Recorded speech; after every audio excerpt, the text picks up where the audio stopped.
Hello students, कैसे हैं आप लोग। आशा करता हूँ सभी लोग स्वस्थ होंगे, मस्त होंगे और अपनी पढ़ाई को रेगुलर कर रहे होंगे। आज हम परसेंटेज के कुछ इम्पोर्टेंट क्वेश्चनों का डिस्कशन करेंगे जो एग्ज़ाम के पॉइंट ऑफ व्यू से बहुत ही इम्पोर्टेंट है। तो पहला क्वेश्चन देखते हैं। एक गांव में 30% लोग शिक्षित हैं। यदि कुल जनसंख्या 6600 हो तो उसमें अशिक्षित लोगों की संख्या कितनी है। तो इस प्रकार को क्वेश्चन से करने से पहले अपन जो है पूरे गांव की जनसंख्या जो है 100% मानते हैं। ठीक है, तो माना कि गांव की जो जनसंख्या है उसको अपन ने मान लिया 100%। तो 100% में देखेंगे अपन कि 30% लोग शिक्षित हैं, तो बाकी जो बचे हुए लोग होंगे वो होंगे अशिक्षित। तो 70% आपके जो है अशिक्षित लोग होंगे। और दिया है कि यदि कुल जनसंख्या 6600 है तो अशिक्षित लोगों की संख्या ज्ञात कीजिए। तो कुल जनसंख्या 100% बराबर कितना दिया अपन को 6600। तो यहाँ से 1% की वैल्यू कितनी आ जाएगी, 2 जीरो से 2 जीरो कैंसिल हो जाएंगे। तो 1% बराबर अपना आ गया 66। तो अपन को अशिक्षित लोगों की संख्या ज्ञात करनी है। तो अशिक्षित लोग कितने हैं 70%। तो 70% की वैल्यू कितनी हो जाएगी, 1% की वैल्यू 66। तो 70% की 70 गुणा 66 तो कितना आ जाएगा जी, यहाँ पे आ जाएगा 0, 7 छंग 42, 7 छंग 42 और 4 46। तो अशिक्षित लोगों की संख्या आ जाएगी 4620। ऑप्शन ए करेक्ट आंसर हो जाएगा। चलिए नेक्स्ट क्वेश्चन देखते हैं। क्वेश्चन है, यदि किसी विद्यालय में 70% लड़के और लड़कियों की संख्या 504 है तो लड़कों की संख्या ज्ञात कीजिए। तो मान लेंगे टोटल कि 100% विद्यालय में छात्र हैं, जिसमें 70% क्या है, 70% लड़के हैं। तो बाकी 30% क्या होंगी, 30% लड़कियां होंगी, 30% क्या होंगी, लड़कियां होंगी। अब बोल रहे कि लड़कियों की संख्या 504 है, तो जो 30% आपका दिया है उसके बराबर कितना दिया, 504। परसेंटेज में 30% और संख्या में कितना दिया 504। तो यहाँ से अपन 1% की वैल्यू निकालेंगे तो क्या हो जाएगा, 504/30 हो जाएगा। तो यहाँ से 1% की वैल्यू निकालेंगे कितना आ जाएगा, यहाँ से काटो इसको, 3 से काटो, या पहले इसको काट लो किससे, 30 से काटेंगे, या 1% की वैल्यू इतनी रहने दो। अपन को चाहिए क्या, लड़कों की संख्या, तो 70% की वैल्यू चाहिए। तो यहाँ से 70% की वैल्यू कितनी हो जाएगी, 70% की हो जाएगी 504/30 गुणे 70, क्योंकि 1% की 504/30 है तो 70% की 70 का गुणा हो जाएगा। अब यहाँ से काट लो, 1 जीरो से 1 जीरो कट जाएगा तुम्हारा।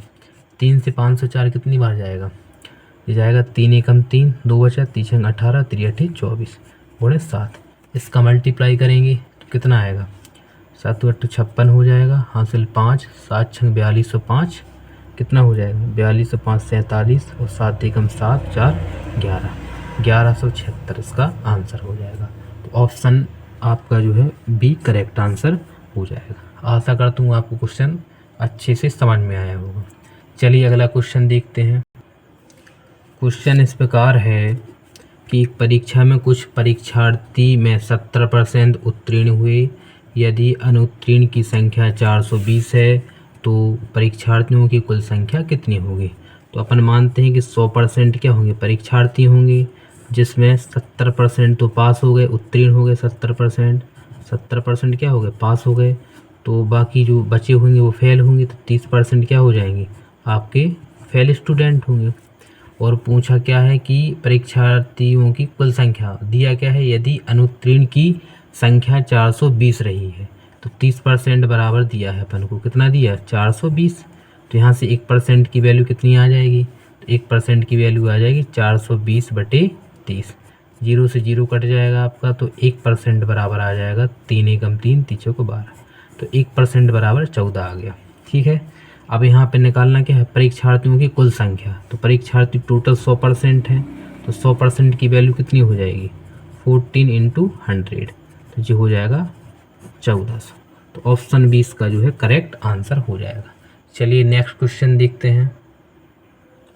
देखो अगला क्वेश्चन है कि ये टाइप चेंज हो गया यहाँ पे, चीनी की कीमत में 25% वृद्धि हुई है। यदि गृह स्वामी चीनी पर अपना खर्च ना बढ़ाना चाहे तो उसे उसकी खपत में कितनी कमी करनी होगी।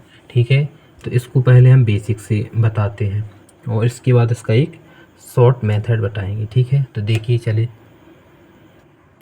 देखते हैं कि देखो बेसिक से कैसे करेंगे। कह रहे चीनी की कीमत, अपन एक फॉर्मूला जानते होंगे कि मूल गुणे खपत बराबर होता कुल खर्चा, कुल लागत या कुल खर्चा। ठीक है, मतलब इसका मतलब क्या है कि मूल्य जितना होगा वो खपत होगी बराबर कुल खर्चा आता। जैसे कोई व्यक्ति है वो 50 रुपये किलो चीनी खरीदता है, वो चीनी खरीदता वो 10 किलो, तो ये खपत हो गई। टोटल खर्चा कितना आ जाएगा उसका 500 रुपये। ठीक है, तो ये बेसिक फार्मूला है आपका, तो इसी हिसाब से अपन इसको करेंगे। ठीक, लिखा है कि चीनी की कीमत में 25% की वृद्धि हुई, तो अपन मान लेंगे कि पहले चीनी की कीमत थी 100 रुपये, अपन ने मान ली कि 100 रुपये थी। ठीक है, और अपन ने 100 किलो चीनी खरीदी, तो टोटल कितना कुल खर्चा हो जाएगा आपका, हो जाएगा 10,000। इतना समझ में आया कि नहीं। यदि चीनी की कीमत में 25% की वृद्धि हुई, तो पहले 100 थी, अब कितनी हो जाएगी 125 हो जाएगी। तो यदि गृहस्वामी चीनी पर अपना खर्चा ना बढ़ाना चाहे तो उसे उसकी कीमत खपत में कितनी कमी करनी होगी। मतलब कीमत तो बढ़ चुकी, अब उसको जो है क्या है कि अब देखो पहले 100 रुपये किलो चीनी थी, अब वो 100 रुपये किलो चीनी थी और 100 किलो उसने चीनी खरीदी, लेकिन अब वो चीनी कितनी हुई 125 रुपये प्रति किलो। अब वो 100 किलो थोड़ी ना खरीद सकता, तो उसको कम करना पड़ेगा। वो कह रहा है कि हमें 10,000 रुपये की खरीदनी है, तो इसको अपन मान लें कि माना उसने जो है x किलोग्राम चीनी खरीदी, खर्चा उसका उतना ही रहे, क्योंकि उसको कमी करनी की खपत उतनी ही रहे, उसमें खर्चा उतना ही रहना चाहिए। तो यहाँ से x की वैल्यू कितनी आ जाएगी आपकी 10,000 बटे यहाँ 125, तो 125 80 कितना हो जाएगा तुम्हारे यहाँ पर 1,000, और ये आ जाएगा x का मान 80। तो पहले वो 100 किलो चीनी खरीदा था, अब कितनी 80 किलो खरीदेगा उतनी रुपये में, तो कितने की कमी करनी पड़ी, पहले 100 से 80 पर आ गया, तो उसको 20% की कमी करनी पड़ी, क्योंकि 100 का 20% घटाएंगे तभी 80 आएगा, तो 20% की उसको कमी करनी पड़ी। एक तो ये बेसिक हो गया, इसको अपन जो है थोड़ी शॉर्ट मेथड से कैसे करेंगे। देखो 25% का मतलब क्या होता, 25% बराबर होता 1/4 1/4। चीनी की कीमत में 25% की वृद्धि हुई, तो पहले मान के चलो 4 थी चीनी की कीमत, 1% मतलब एक कीमत बढ़ चुकी, तो जो हो जाएगी 4 से 5, तो ये चीनी की कीमत हुई। अब कीमत क्या होता, कीमत का जो रेशियो होता वो खपत के बीच समानुपाती हो, तो उल्टा होता। तो खपत क्या हो जाएगी, जब कीमत 4 से 5 हुई तो खपत हो जाएगी 5 से 4। कितनी हो जाएगी 5 से 4 हो जाएगी। अब कह रहे उसकी खपत में कितनी कमी करनी पड़ी, तो पहले खपत कितनी थी 5 से कितनी हो गई 4, तो कितने की कमी करनी पड़ी 1 की। परसेंटेज में निकालें किससे 5 से इंटू 100, तो ये हो जाएगा 20%। तो इसको आप इस मेथड से भी कर सकते हैं। ठीक है, मैंने बेसिक भी समझा दिया आपको और शॉर्ट मेथड भी समझा दिया। ठीक है, चलिए नेक्स्ट क्वेश्चन देखते हैं सी टाइप का। चलो अगला क्वेश्चन देखते हैं। देखो क्वेश्चन तो चेंज हो गया है लेकिन टाइप वही है तुम्हारा। कह रहे कि यदि ए किया है, ठीक है, खपत वाला क्वेश्चन एक करवा दिया, उससे आप क्वेश्चन बना सकते हैं। ठीक है, यदि ए की आय बी की आय से 25% कम हो तो बी की आय ए की आय से कितनी % अधिक होगी। इस प्रकार का क्वेश्चन जो है एग्जाम में कई बार, ऐसा कोई एग्जाम नहीं जिसमें ये क्वेश्चन आपका आया नहीं होगा। क्वेश्चन लिखा कि ए की आय बी की आय से 25% कम हो तो बी की आय ए की आय से कितने % अधिक होगी। ठीक है, तो देखो सबसे पहले मान लेंगे अपन कि ए और यहाँ लिखो बी। तो कह रहे ए की आय बी की आय से 25% कम है, बी की आय से क्या है 25% कम है ये, तो जिससे कम है बी की आय से है ना, तो बी की आय मान लो 100, बी की आय मान ली अपन ने 100 रुपये है, उससे 25% कम करेंगे तो ये हो जाएगी 75 हो गई ए की आय। तो कह रहे कि बी की आय ए की आय से कितने % अधिक है, तो जो बी की आय ए की आय से कितने % अधिक है। अगर अपन को ऐसे निकालना होता तो ऐसे तो बोल देंगे सर 25 अधिक है यहाँ पर, लेकिन परसेंटेज में पूछे तो परसेंटेज में हमेशा जिससे तुलना की थी ए की आय से, जिससे तुलना की जाती उसको हमेशा नीचे लिखते 25 × 100। तो यहाँ से काटेंगे 25 से कम 25, 25 × 75 × 100, तो यहाँ से हो जाएगा तुम्हारा, इसका भाग करेंगे 3 × 3 × 9 33 सही 1/4 33% इसका आंसर हो जाएगा। अगर पॉइंट में निकालेंगे तो 33.33% इसका आंसर आएगा। इसका फॉर्मूला भी होता है, लेकिन अपन इसको बेसिक से करेंगे कि जिससे तुलना की जाती है उसको हमेशा नीचे लिखते हैं। आशा करता हूँ आपको ये क्वेश्चन भी अच्छे से समझ में आया होगा। चलो अगला क्वेश्चन देखते हैं। अगला क्वेश्चन है कि श्याम की आय को 10% कम कर दिया जाए तो उसे अपनी आय की पूर्व स्थिति पर लाने के लिए कितने % की बढ़ोतरी करनी पड़ेगी। तो इसमें मान लेंगे कि राम की आय पहले कितनी है, 100 है। पहली स्थिति में राम की आय कितनी है, 100 रुपये है, और 10% की कमी कर दी। तो 10% की जब अपन कमी करेंगे तो आय कितनी बचेगी, 90 बचेगी। 100 का 10% कितना होता, 10 होता, तो 10 घटाएंगे इसमें तो 90 बचेगी। तो कह रहे हैं कि उसे अपनी आय को पूर्व स्तर पर लाना है, मतलब 90 से फिर से 100 करना है, तो कितने % की वृद्धि करनी पड़ेगी। वही क्वेश्चन है सेम, 90 से 100 करना तो कितना बढ़ाना पड़ेगा, 10 रुपये बढ़ाना पड़ेगा। लेकिन उसने पूछा परसेंटेज में, तो किससे बढ़ाना पड़ेगा, 90 से इंटू 100। 1 0 से 1 0 कट जाएगा तो ये आ जाएगा 100/9। इसका भाग करेंगे, 9 एकम 9, 1 10 बन जाएगा, 9 एकम 9 तो 11 सही 1/9% आएगा। और ये तो यहाँ पॉइंट में है तो यहाँ पर इसका भाग करेंगे तो 11, यहाँ पॉइंट लग जाएगा, यहाँ 0 बढ़ाएंगे अपन, पॉइंट लगाएंगे तो 0 बढ़ जाएगा, तो 9 एकम 9, 9 एकम 9 तो 11.11% इसका जो है राइट आंसर हो जाएगा। चलिएगा ऐसा ही क्वेश्चन फिर से एक बार देखते हैं। क्वेश्चन है किसी संख्या में 10% की वृद्धि कर दी जाती है और 10% की, अच्छा अब देखो क्वेश्चन चेंज हो गया। किसी संख्या में 10% की वृद्धि कर दी जाती है और 10% की कमी कर दी जाती है, तो अंतिम रूप से उस संख्या में कितने % की कमी या वृद्धि कर दी जाएगी।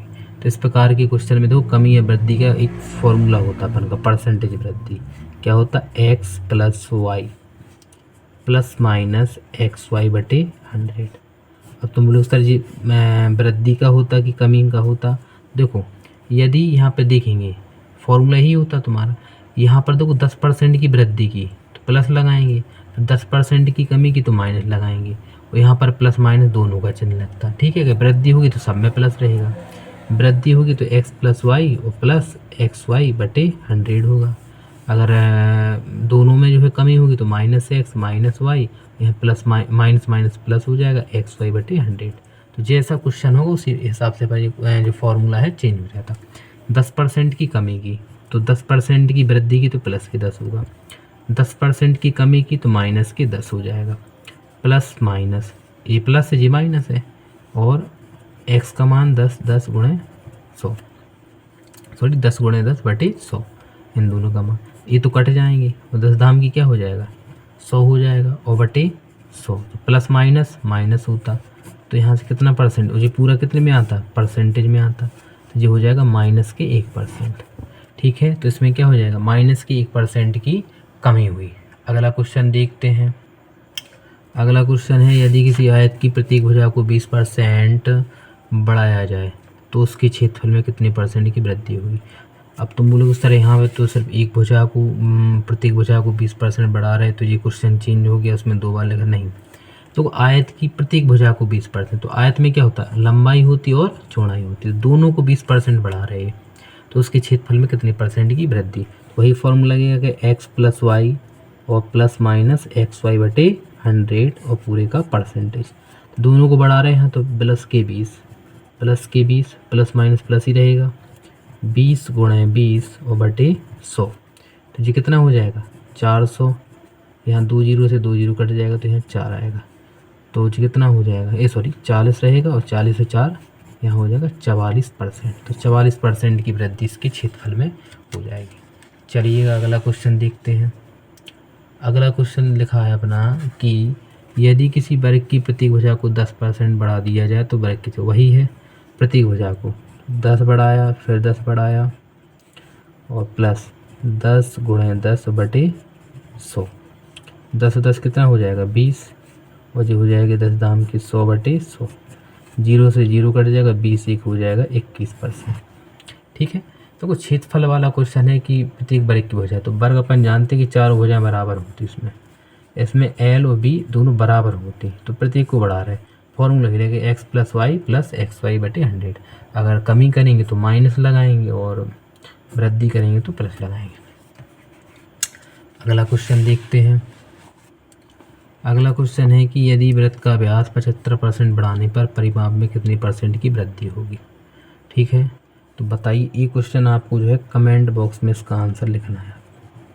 ये क्वेश्चन हम नहीं बताएंगे, ठीक है, ये आपको बताना है। यदि क्वेश्चन नहीं इसका आंसर आ गया तो ठीक है, नहीं तो कल इसको हम बताएंगे। ठीक है, ये आपको जो है HW दिया जाता है कि एक वृत्त का व्यास 75% बढ़ाने पर परिमाप में कितनी % की वृद्धि हो।